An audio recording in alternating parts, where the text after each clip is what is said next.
gentlemen, thank you for standing by and welcome to the Citrix Systems, Inc. Second Quarter 2020 Earnings Call.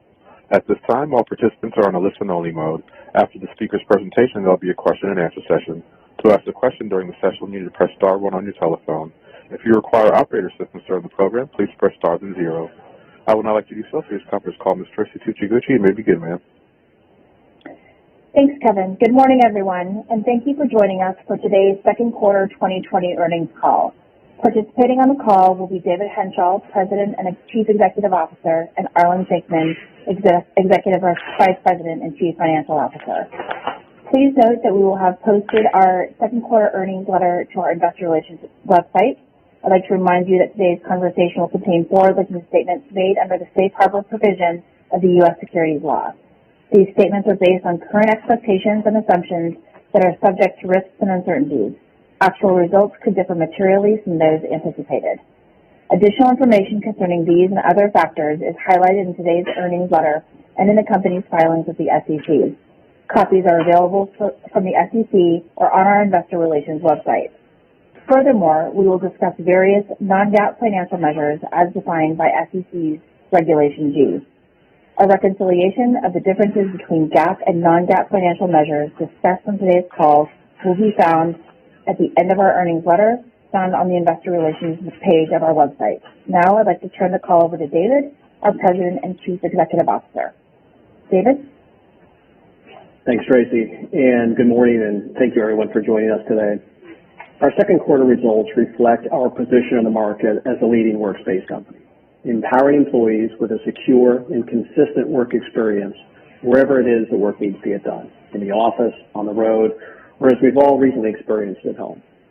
Even when geographies and economies begin to reopen, this concept of back to the office is moving beyond a discussion of just one mode versus the other. I think there's a realization at many companies that a hybrid work style blends together the best attributes of a physical work environment with the flexibility that individuals need to be productive and do their best work. All of this will be dependent upon technologies like those provided by Citrix to ensure a safe, secure, and productive work experience across all locations. I'm really proud of our team and the commitment to customer success that I've seen throughout 2020. So with that, I'd like to open it up for questions. Ladies and gentlemen, if you have a question or a comment at this time, please press the star then the 1 key on your touchtone telephone. If your question has been answered and you wish to remove yourself from the queue, please press the pound key. Our first question comes from Phil Winslow with Wells Fargo. Hey guys, congratulations on another strong quarter. David, a question for you on penetration. Obviously, we've seen, I call it, more people that haven't been able to work remotely, start to be able to work from home now, and it seems like the permanent work and flexible work, to your point, is just here to stay. How do you think about the ability to drive up the number of users that have access to Citrix, but as usage of Citrix also goes up, more people using it concurrently, how do you think about penetration of that, call it, that user base with licenses? So call it the total user base growing and then your license penetration of that. And then I'll just have one follow-up for Arlen. Sure, Phil, thanks. I think the big takeaway coming out of this great work-from-home experiment is that remote work is really, in fact, working. And so I don't think perceptions of remote work have shifted, more quickly than it has right now. I mean, you take a step back and, as you mentioned, you have over 40% of the U.S. workforce now working from home, delivering somewhere over 60% of total economic output. So fascinating to us to see that leaders in general are really realizing the benefit that remote work is bringing to their organizations. And so it's really becoming clear that hybrid work models are going to be here to stay. And, you've seen a lot of these statistics, and, we've talked about some of them where CFOs are talking about reduction in everything from real estate portfolios to non-essential travel, trade shows, et cetera. And so when we take a step back, I mean, now that we've effectively crossed the chasm for remote work not being seen as a perk or a unique attribute for a select few, it's going to become much more mainstream. And for us, that just means, an ability to accelerate penetration across our installed base, as well as tapping into net new customers. So from a long-term standpoint, I think all the trends that we've seen up to this point should really benefit this idea that work is truly an activity about driving output. It's not a place. And the one constant in all that is the need for a digital infrastructure that is flexible, that is secure, that is providing that level of engagement regardless of where people choose to work. So I see it as definitely a long-term positive for the business. Got it. And then just a follow-up, obviously the other big announcement this month was the extension of the partnership with Microsoft. Obviously that's long-standing back to the late 90s when Bill Gates talked about network computers. I wonder if you could just comment on just sort of the evolution of that partnership, from 97, 98 with network computers and MetaFrame to now with Windows Virtual Desktop and then Citrix Cloud, and sort of how that symbiotic relationship sort of still applies.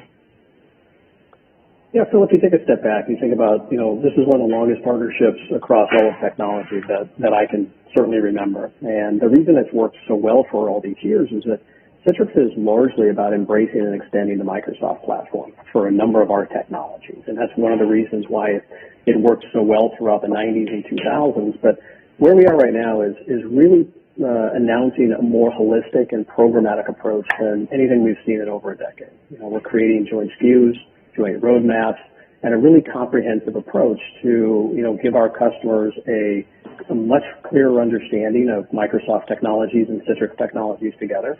That roadmap to know how we're adding value, and then the infrastructure to really help them simplify the move to the cloud. Make it easy to adopt Citrix Cloud, make it easy to adopt Microsoft Azure. And I think that's going to be, a really powerful combination as we go into the next couple of years. Great. Thanks, Ed. Thanks, Bill. The next question comes from Heather Bellini with Goldman Sachs.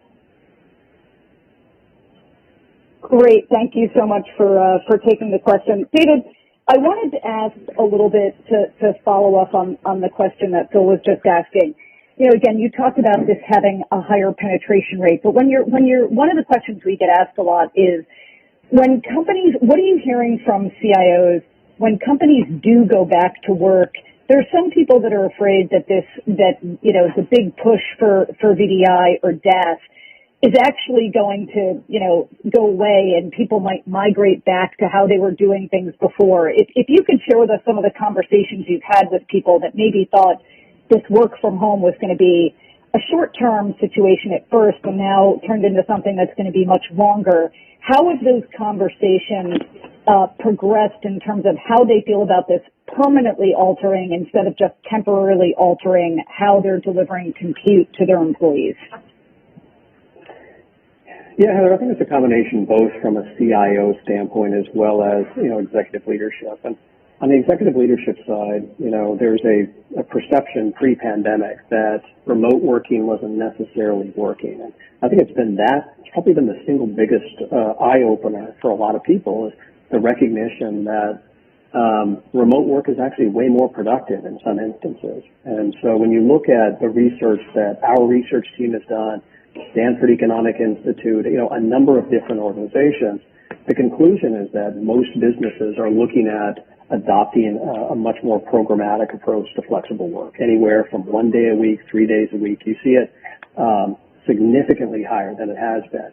And again, the one constant there is that, the need to provide a level of infrastructure that gives people the resources, the access, the security, the visibility, et cetera, that they need regardless of where they happen to be working.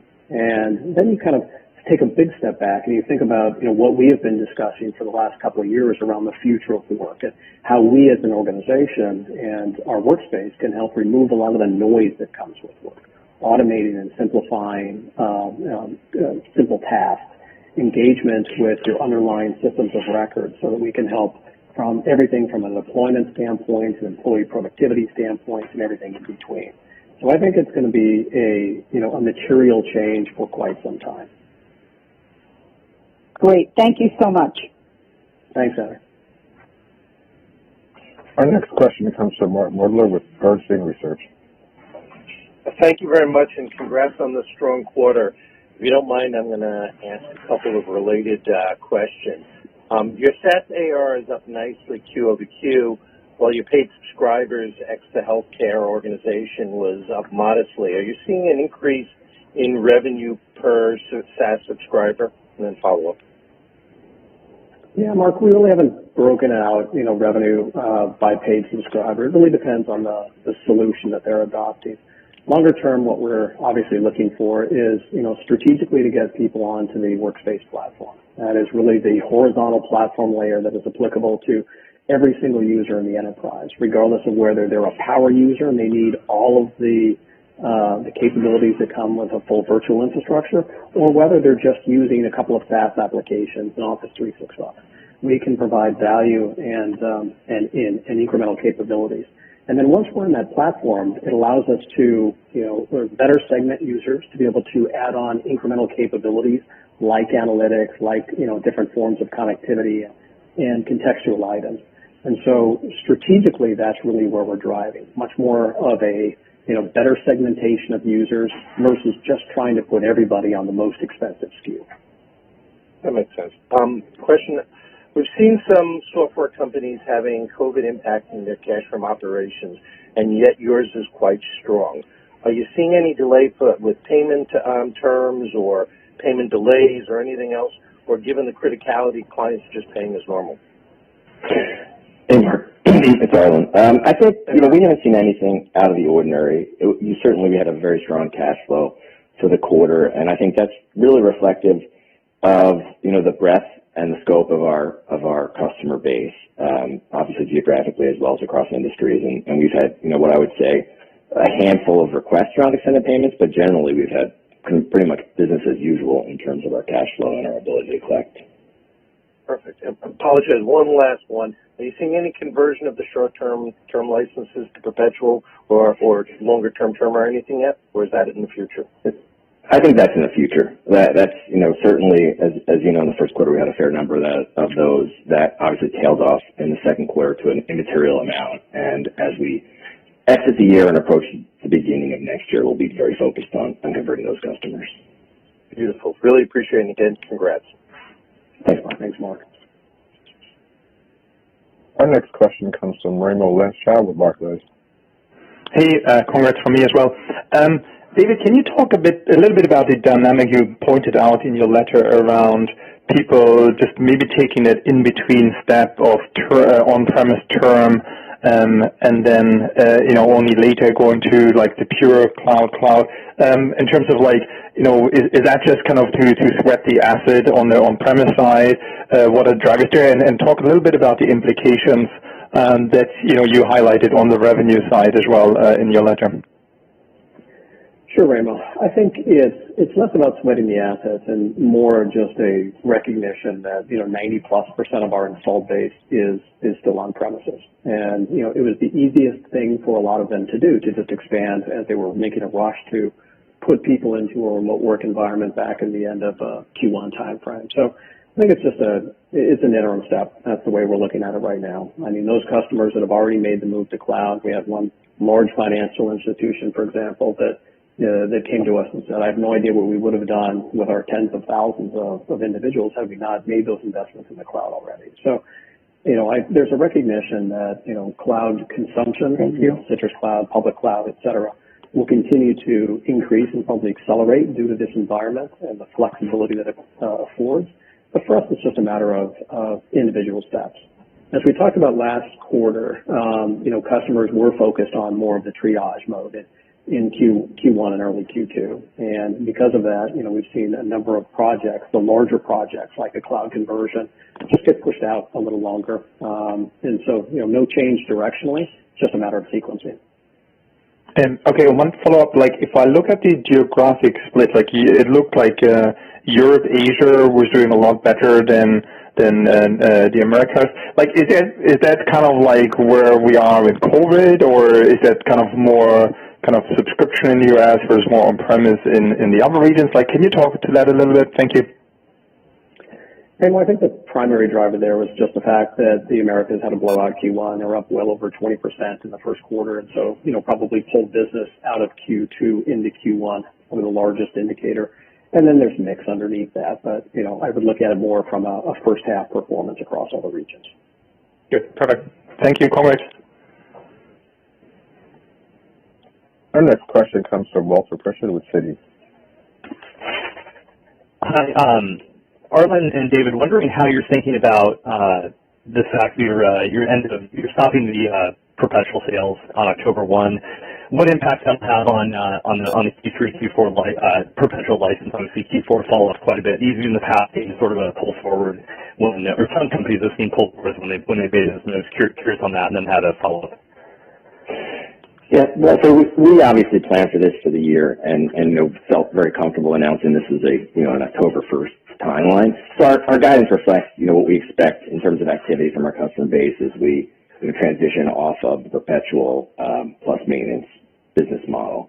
I think in the fourth quarter, obviously, we've taken that into account, right? So when you think about the fact that we're going to no longer offer perpetual plus maintenance licenses to customers in the fourth quarter, it's reflected in how we're thinking about the business, and obviously that creates somewhat of a headwind depending on the mix and how we think about the performance through that quarter. And then just a question on the networking side. I'm curious if you're seeing any uptick in attach around NetScaler and related products to workspaces, just given what's been really heavy activity in that area. A little bit of color there would be helpful.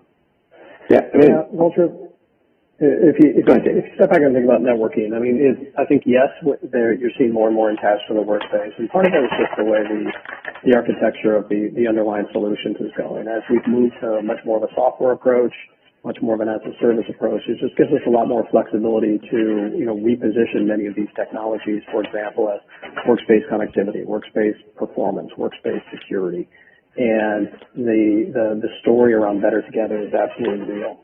In the broader networking area, as you saw in our letter, we had a really pronounced uptick across the amount of subscription versus on-prem or hardware revenue. And that's just a trend that's been in place for a while and is continuing right now. And I think that's something that we should expect, not in a straight line, but directionally up and to the right for quite some time. Okay, thank you. Our next question comes from Sanjit Singh with Morgan Stanley. Thank you for taking the question. I wanted to ask about the VPN replacement opportunities, which seems to be a focus for the company in Q2. David, is there any way you could sort of size that opportunity for us as COVID hit and customers moved to a remote work posture? How much of that sort of real-time demand was or customers sort of leaned into that option for remote work? And what do you see as the opportunity, whether it's from a devices or users or customer perspective, to convert those VPN connections to remote desktop? Yeah, Sanjit, I think it's a much longer opportunity. It's probably still the predominant way that people access their network, and even though it's somewhat of an old technology, it's in place. And so VPN replacement with a more modern approach to a digital workspace that provides a different level of not just connectivity, but a different level of productivity and engagement and kind of a holistic nature of delivering resources to employees is the broader way to think about this over a period of time. And so I think that a lot of companies that have had VPN in place or just extended that, it's easy, it's relatively cheap, but now they're coming back and recognizing the constraints on that, whether it's performance or just some of the other attributes we've talked about that are necessary to give people access to everything they need to do their job and then continue to be productive. So I wouldn't look at it as a benefit in the short term, but much more of a, I guess we'd call it a secular change over time. Understood. And then as my follow-up question, it sort of goes back to the conversation on cloud. You seem to hint that, right now there's some app modernization projects or cloud initiatives that are just frankly tough to do in the current environment. But as you look at the Citrix customer base, what are their key friction points in terms of moving to cloud? What are some of the considerations that they have to deal with, or the obstacles that they have to get through to more aggressively move to a cloud posture? I think it's just a combination of looking at the other projects and the broader economic situation. Clearly most enterprises have been somewhat distracted over the last 3-4 months, and so large digital transformation type projects have just been pushed out a little bit. So just a timing activity in my mind. I mean, when you look at the things that we're doing as an organization, both by ourselves and with great partners like Microsoft, The idea there is just to make it as easy as we can for customers to, migrate the existing infrastructure and adopt, public cloud and Citrix Cloud. And so that'll be a combination of individual tools that help ease migration, as well as, simple things like, joint packaging and others just to remove the friction across the entire, project space. I appreciate it. Thank you, David. Our next question comes from Brett Thill with Jefferies. Good morning. The number of paid subs on the cloud declined 3% sequentially in Q2. And you noted that the customers trading up to the cloud offerings not progressing at the rate you anticipated coming into the year. What do you think is holding that back? And is there anything you need to do from your side, or is this more just the burst of Perpetual that's helping right now? And I think if you think about the decline in paid users, that's clearly the reflection of a customer who is not in a position to make a very large transformation of their environment. And I think that's also reflective a bit of what David had said in the letter around our TTU motion. And so while I think we continue to know that business resiliency and continuity are incredibly important to our customers, many of those customers are going to continue buying what they've deployed because it works and it's utilized and engaging for their employee base. And ultimately, they will get there at their own rate and pace, but it will take them some time. And I think that's what's reflected in kind of our guidance and what you're seeing in terms of the conversation about the number of users. Great, thanks. Our next question comes from Matt Hedberg with RBC Capital Markets. Hi, guys. Thanks for taking my questions. I wanted to go back to the expanded relationship with Microsoft. I guess maybe Arlen, for you. When you think about your guide this year, are you guys just assuming more run rate business with that obviously long-standing relationship, or I guess what I'm trying to get at is you talk about Microsoft leading sales of Citrix Cloud. Is there any assumption in that guide that we might see a bit more of a tailwind from Microsoft? So I think, Matt, when you think about the relationship for this year, we're really focused, and frankly into 21, about making sure that we're holistically approaching our customers and we're part of that conversation as they think about the transition to the cloud. And I think a fair amount of this discussion about TTU and about customer landscape transformation is much better addressed with Microsoft and Citrix together at the table in a way that is multifaceted and holistic around our relationship in terms of roadmaps and selling motions and things of that nature. So, I think that it's clearly part of our long-term strategy is to be close to Microsoft, and I think it has a long-term positive impact on our business, but I wouldn't look at it on a quarter-to-quarter or year-to-year in terms of, it's going to be a separate driver. That's helpful. And then, obviously you talked about the bespoke license offerings not really impacting the quarter ending, I think, in April. Could you talk about, though, how business progressed through the quarter? Obviously, you guys are coming off a strong Q1, but did things sort of trend normally this quarter from a month-to-month basis? Yeah, I'd say it was actually better linearity than I've seen in a while. It was a relatively straightforward quarter. I mean, it was less back-end loaded than you see in a traditional enterprise software model. And, it's just back to the fact that, customers are looking at their environments, are looking at all this work from home that we've talked about, and they're focused on, high priority projects. And it's one of the reasons why, some of these big transformational type things are, pushed out into the second half of the year. But, business was very stable and, probably more so than it's been in the last, year or two. That's great. Super helpful. Thanks, David.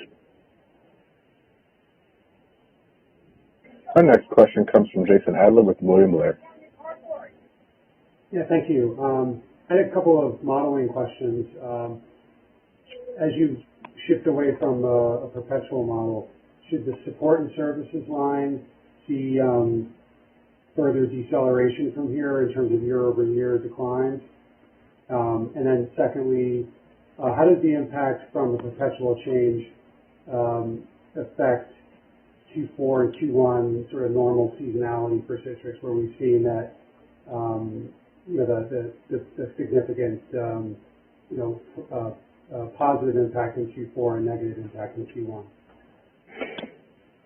So I would think, Jason, in terms of the modeling, I think we can think of this as a decline. I think that's pretty clear. And if you look at our trend on product and license over the past several quarters, we're down 8% this quarter, but we've have a larger acceleration in other quarters. So I think you definitely should think about that as being down.